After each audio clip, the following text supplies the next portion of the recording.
Welcome to the full show review of WWE Smackdown, January 31st, last day of the month of 2017 in January.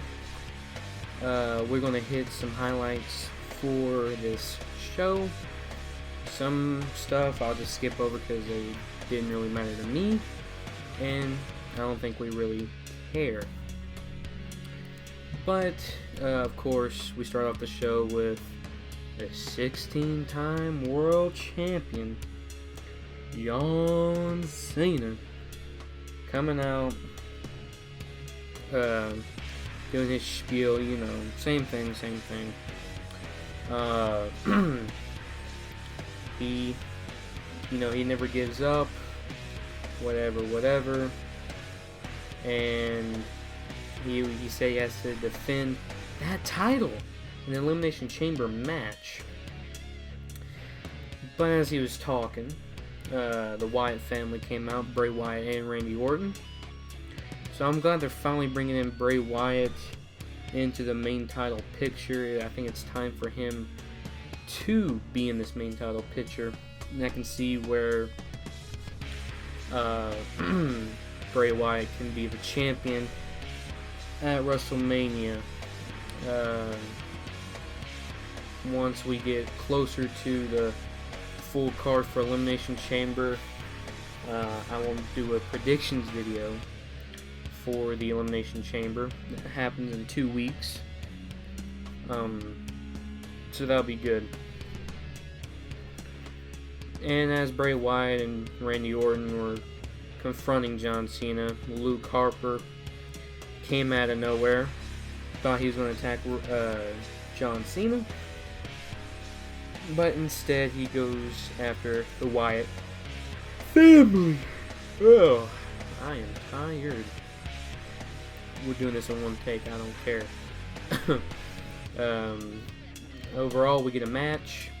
Bray Wyatt, Randy Orton versus John Cena and Luke Harper. Overall, this match was just your typical tag team match. Throughout the match, Luke Harper was kind of delusional with Bray Wyatt. He wasn't tagging in John Cena, like he wasn't assisting John Cena, so it was basically a handicap match throughout it. But overall, when we get to the end, Luke Harper was going for the Sisters Abigail on Bray. But of course he gets out of it.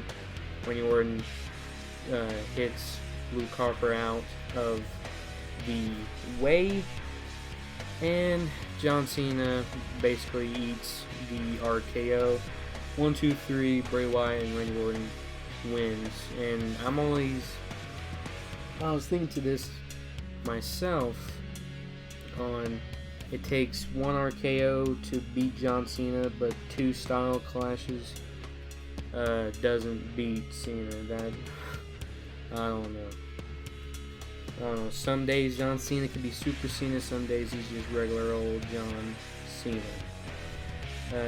Next match, they do have Carmella versus some jobber. We all know how that ends. For some reason, James Ellsworth comes out in something funky. Yeah, we just want to skip over that. I don't think we really need to talk about this squash match. We don't know who this jobber was. Okay, we don't know. Then we had Dolph Ziggles versus Kalisto. I guess now Ziggler is a heel. Let him get back to his roots of what he did do earlier in his career. Keep him a heel because he's better as a heel anyway. If you can actually believe it, I am a Ziggler fan. I was always disrespected the way they treated Ziggler. But since he's so late in his career, I don't see him getting another world title shot for the rest of his career. But I'm glad that they did make him heel. Seems like they're going to do something with Apollo Crews and Ziggler. Even though Ziggler is the veteran, Apollo Crews would benefit from beating Dolph Ziggler, but I'd rather have Ziggler win anyway. He needs to be credible again. Overall, Ziggler beats Kalisto with a super kick, 1, 2, 3, pretty quick. He's just been decimating Kalisto ever since. Naomi and Becky Lynch versus Alexa Bliss and Mickie James. Couldn't tell you, even though I did watch this match, I got distracted. Didn't really care for this, but Naomi and Becky Lynch won against Alexa Bliss and Mickie James. I really don't watch the Divas, so I can't tell you anything. And then American Alpha issued an open challenge. So that was interesting. I was interested to see who would come out. We had the Usos come out there. We had the Ascension come out there. Vaudevillains. We had Breezango and Rhino and Heath Slater. A big whole mess. Just a giant mess. It was a giant mess. We didn't even get to see who the number one contender is. We'll probably find out next week. Then we have the main event. Surprisingly, John Cena isn't in this main event. There's Dean Ambrose versus AJ Styles, and I am a Styles fan. Really, really good. We had The Miz on commentary, and The Miz on commentary, he's just so good on the mic and on the headset as well. He's really good on commentary. Then Baron Corbin comes out as well, and he's on commentary.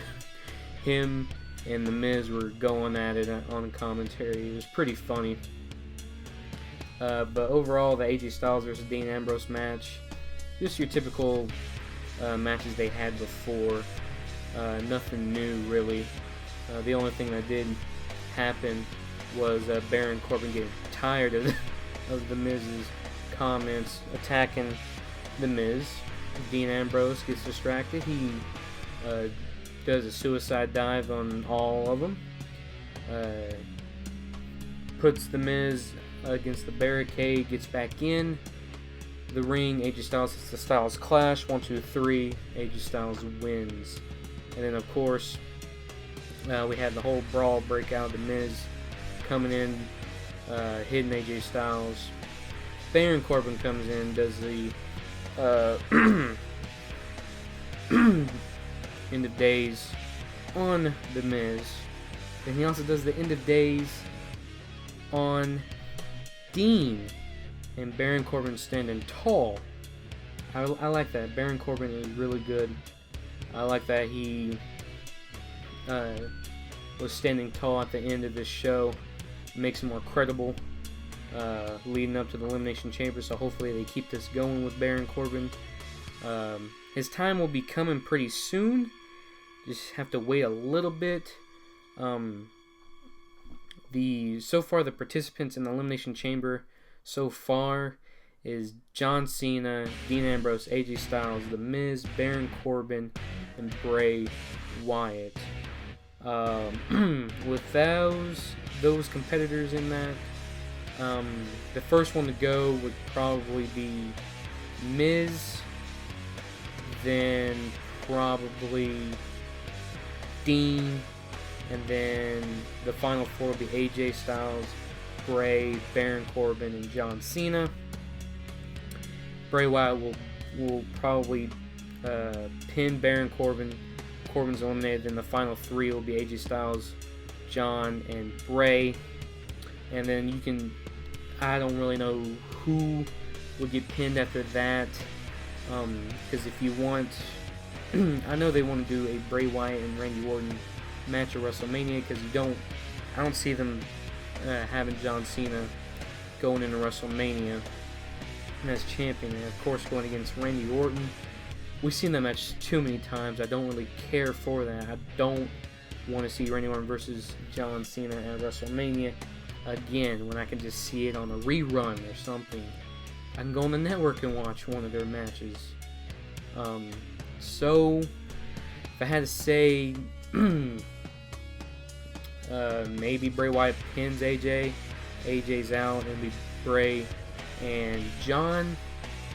I would rather have Bray Wyatt beat John Cena clean in the Elimination Chamber, but they can also have the lights out. John can get distracted, Bray Wyatt beats him that way, but who knows?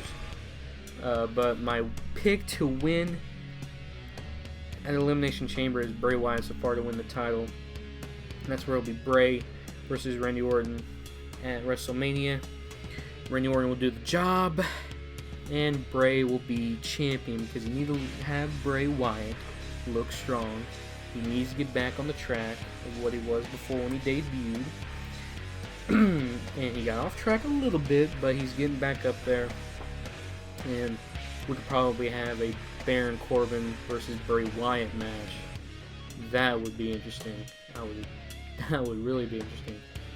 But that's basically it for SmackDown. Usually with my reviews, I do keep these pretty short, unless it's like a pay-per-view or something. Usually on pay-per-views, I do go a little bit longer, but since I just hit the highlights, I can go through these reviews pretty quick, so I don't take up much of the time.